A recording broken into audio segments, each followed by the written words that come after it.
안녕하세요, 펫크리에이터 모리입니다. 그동안 제가 반려인분들과 무엇을 공유할 수 있을지 고민을 참 많이 했는데요. 요즘 반려동물에 관한 소송이 어마무시하게 늘고 있다고 합니다. 그래서 오늘은 반려동물 법에 대해서 좀 더 깊이 공부해보도록 하겠습니다.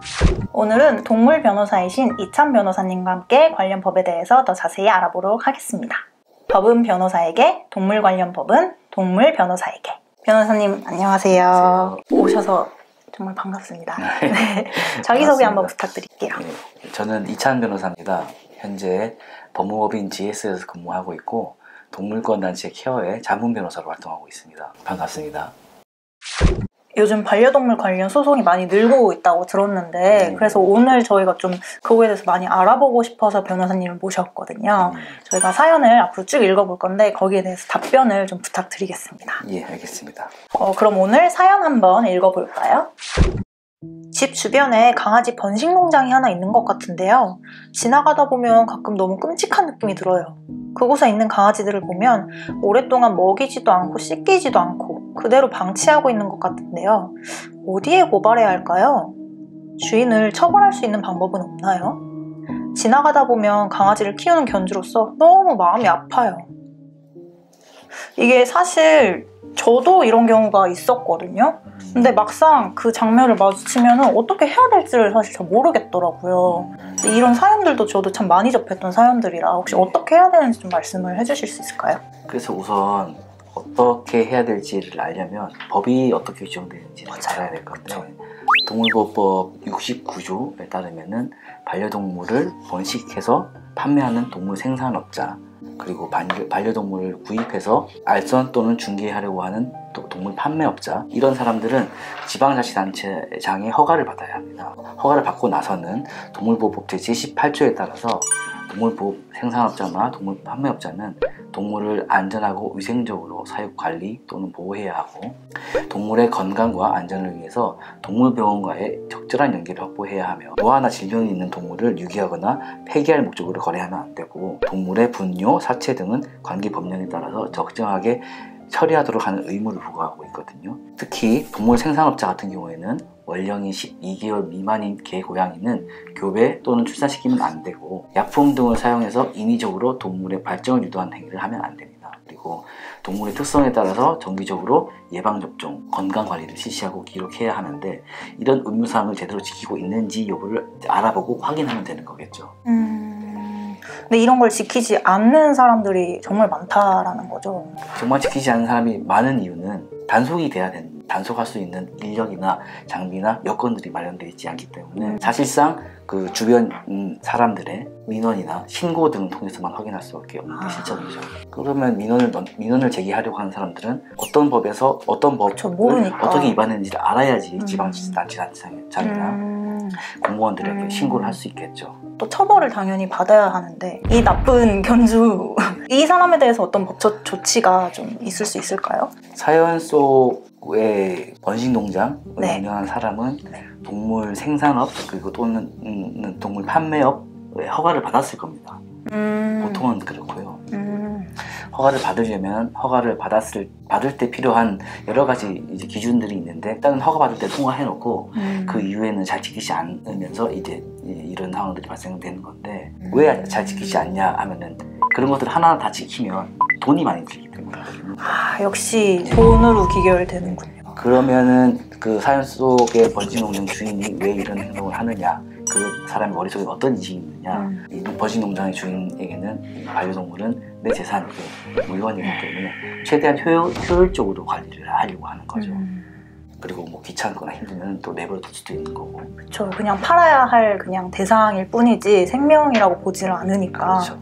문제는 이제 아까 말씀드린 법조항에서 동물 생산업자나 동물 판매업자가 어떤 의무를 지켜야 한다. 이 정도는 좋은데 이걸 넘어서서 동물들이 질병을 얻거나 죽거나 이렇게 되면은 동물 학대로 처벌받게 될 겁니다. 뭐 사실 그런데 그 정도에 이르지 않는 경우라고 한다면은 규정에 따라서 과태료를 물거나 얼마 부과받게 됩니다. 또 얼마 안 되기는 하지만. 그렇죠.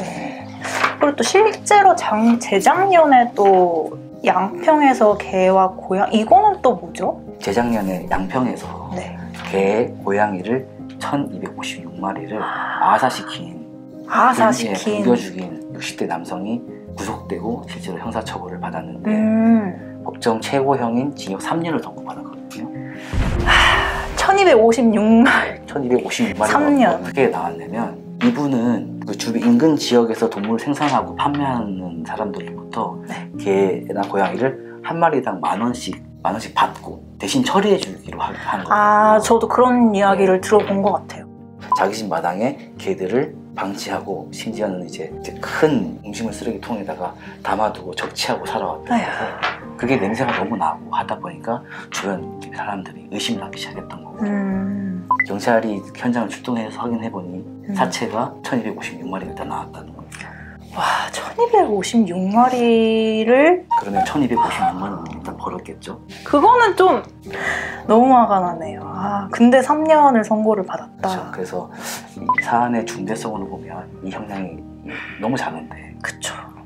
근데 이마저도 이 우리나라 법 현실에서 몇 년 전과 비교해보면 매우 진보한 상황입니다. 아, 그런가요? 네. 그럼 과거에는 더 뭐 한 1년 뭐 이렇게. 징역을 살리는 형을 선고하는 경우도 매우 드물었고 아, 그렇군요. 너무 심하다 해도 집행유예 판결을 받아서 실제로 형을 복역하지 않는 대다수였죠. 3년 이게 되게 어떻게 보면 큰 최초. 아, 최초군요 이게. 아, 굉장히 의미가 있었던 거구나. 아, 어쨌든 몇 년 전하고 비교하면 확실히 진보를 한 상황이네요. 네. 그러면 이 모든 일들이 어쨌든 동물보호법이 생기면서 가능했던 일인데 혹시 동물보호법에 대해서 간단히 말씀을 좀 해주실 수 있을까요? 최초 개정에 대해서 시행된 동물보호법은 실제로 이게 동물을 보호할 수 있는 법이라고 할 수가 없었어요. 그때는 올림픽을 유치해야 될 당시이기 때문에 서양 국가들이 우리나라에 대한 비난 중에 가장 대표적인 개고기를 먹는 나라, 개를 먹는 나라, 그런 그쵸, 비난을 잠시 잠재우기 위해서 우리나라는 동물보호법이 있다. 이런 모습을 보여주기 위해서 올림픽 유치를 위해서 만든 거죠. 동물 학대자한테 가하는 최고 벌금형이 벌금 20만 원. 그 나머지 내용들도 빈약하기 짝이 없었습니다. 동물을 죽여도 벌금 20만 원이라는 거죠. 현재 동물보호법은 여러 차례 개정을 거쳐서 발전해왔고 여전히 부족한 부분이 있다고는 하지만 많이 개선되긴 했습니다. 이게 1988년에 제정이 된지도 저는 오늘 처음 알았거든요. 생각보다 꽤 오래되기는 한 것 같아요. 또 저희가 꼭 얘기를 해봐야 될 게 2024년에 개식용 금지법이 통과가 드디어 됐는데 혹시 요거에 대해서 또 얘기를 좀 해주실 수 있을까요? 개식용 금지법은 사실 그 내용은 말 그대로 법문에서 정해진 대로 개를 식용하지 못하도록 농장으로 운영하고 번식하고 그다음에 도살하고 판매하고 이런 전체적인 과정을 산업화되어 있는 이 과정을 이제 도려내고 없애겠거든요. 그 산업에 종사하는 사람들이 이렇게 개식용 금지법이 통과가 됐음에도 불구하고 계속 그런 산업을 이어간다 하면은 관련 법에 따라서 처벌하게끔 한다. 이제 이런 거. 그런 점에서 개식용 금지법은 발전된 법이다. 우리나라 입장에서는. 돌아가서 이제 근본적인 얘기를 하면은 아까 말씀드린 대로 동물 학대를 했을 경우에 최초 시행했던 법은 벌금 20만 원이 최고였는데 지금은 동물을 학대해서 죽이는 경우 3년 이하의 징역. 아, 3년 이하의 징역형을 하는군요, 이제. 선고할 수 있고 3천만 원 이하의 벌금에 처할 수 있는 규정이 마련된 거죠. 그리고 동물 학대 행위자에게 200시간의 치료 프로그램 이수를 해야 하게끔 하는 의무를 부과하는 법도 이제 마련이 된 상태입니다. 확실히 과거보다 나아지기는 했네요. 획기는. 네. 그러면 학대 행위자에 대해서 일정 기간 반려동물 입양이나 소유를 뭐 금지하거나 제한해야 된다라는 그런 법은 아직 없죠. 네, 아직 없죠. 이게 외국의 사례를 보면 학대 수준에 따라서 5년, 10년, 어떤 경우는 뭐 동물 사육을 아예 못하게 하는 그런 법도 있다고 하는데 우리나라는 아예 없고 이제 관련된 법이 거의 매년 이제 의안으로 발의되긴 합니다. 아, 그래요? 하고 국회에서도 많은 논의가 이루어지긴 하고 최근에 개정 시행된 법에서도 이제 이런 내용들의 법이 반영되려고 하긴 했었지만 이렇게 기간을 정하든지 영구적으로 한다든지 앞으로 동물 학대행위자가 반려동물을 사육할 수 없다 이제 이러면 그 학대행위자에게 너무 과하지 않냐. 너무 과하다고요? 그러면 안 되는 너무 과하다고요?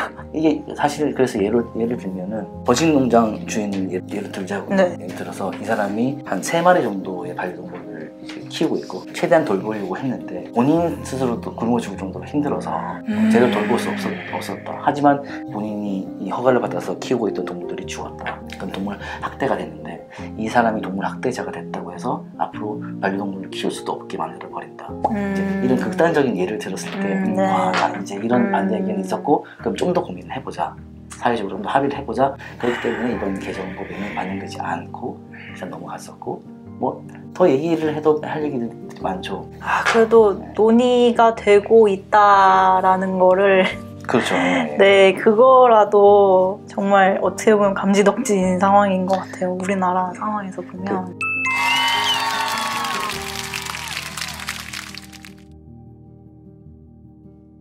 그래서 사회적으로 네. 동물권에 대한 인식이 제대로 자리 잡지 못하는 것도 현실이고 맞아요. 하지만 반려동물 문화가 반려인이 급증하고 반려동물 문화가 급속도로 확산되고 있으니까 제도적 보완도 함께 이루어질 거라고 생각합니다. 궁극적으로는 반려동물을 생산, 판매하는 이 업 자체가 사라져야 할. 그쵸, 맞아요. 그 업 자체가 사실 법 따지고 뭐 이걸 지켰냐 말았냐 이거에 대해서 뭐 돈을 물리고 이게 아니라 그냥 그 자체가 사실 사라져야 되는 건데. 그렇죠. 사연자에게 아직 답을 주지 않으셨네요. 잠시. 혹시 그러면 지나가다가 뭐 네. 너무나 안타까운 상황을 맞이했을 때 우리는 어디에 신고를 하면 될까요? 전국 지방자치단체에서는 동물보호 관련 업무를 전담하는 부서가 설치되어 있습니다. 네, 그리고 그쵸. 담당 공무원도 배정되어 있어요. 그래서 우선 지방자치단체로 전화를 해서 동물보호 업무 부서를 연결해서 지금 이런 상황이다. 네, 그럼 전화해서 제가 이런 걸 봤습니다. 어떻게 해야 되나요? 전화도 가능하고 인터넷 국민신문고를 통해서도 가능할 것이고 민원을 접수하면 담당 공무원은 그 신고 내용에 따라 현장을 확인을 하고 법 위반 사항이 발견되면 또 그 법에 의거해서 행정처분을 하게 될 것이고 나아가서 형사처벌을 해야 될 필요성이 있다라고 한다면 형사 고발을 진행하게 되겠죠. 이게 사실 조금 덧붙이자면 이렇게 공무원한테 전화를 했을 때는 그냥 나가봤다가 괜찮은데요 하고 이렇게 어물쩍 넘어가는 것들을 제가 너무 많이 봐갖고 그래서 저는 또 동물구조를 하는 민간단체에 신고를 하는 건 또 어떨지. 표면적으로 비교하기는 그렇지만 네.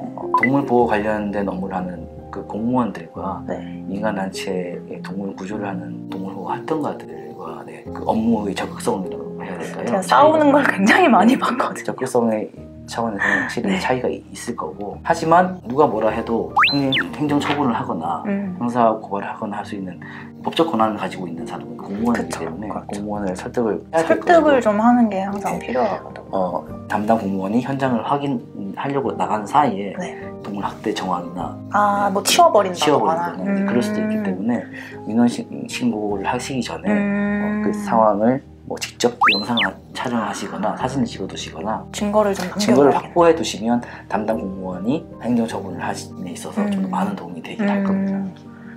무엇보다도 동물도 좀 생명을 가진 존재라는 게 인식을 좀 그렇게 가져보도록 하는 노력이 좀 중요할 것 같네요. 동물도 우리랑 똑같이 기쁨과 고통을 느끼는 존재라는 걸 다시 한번 어떻게 보면 좀 생각을 좀 해봐야 되는 그런 편이었던 것 같고요. 오늘 변호사님 함께 해주셔서 너무 감사합니다. 정말 많은 도움이 됐습니다. 답변이 됐습니다. 네, 잘 됐습니다. 네, 다음 시간에 또 뵐게요. 네, 감사합니다.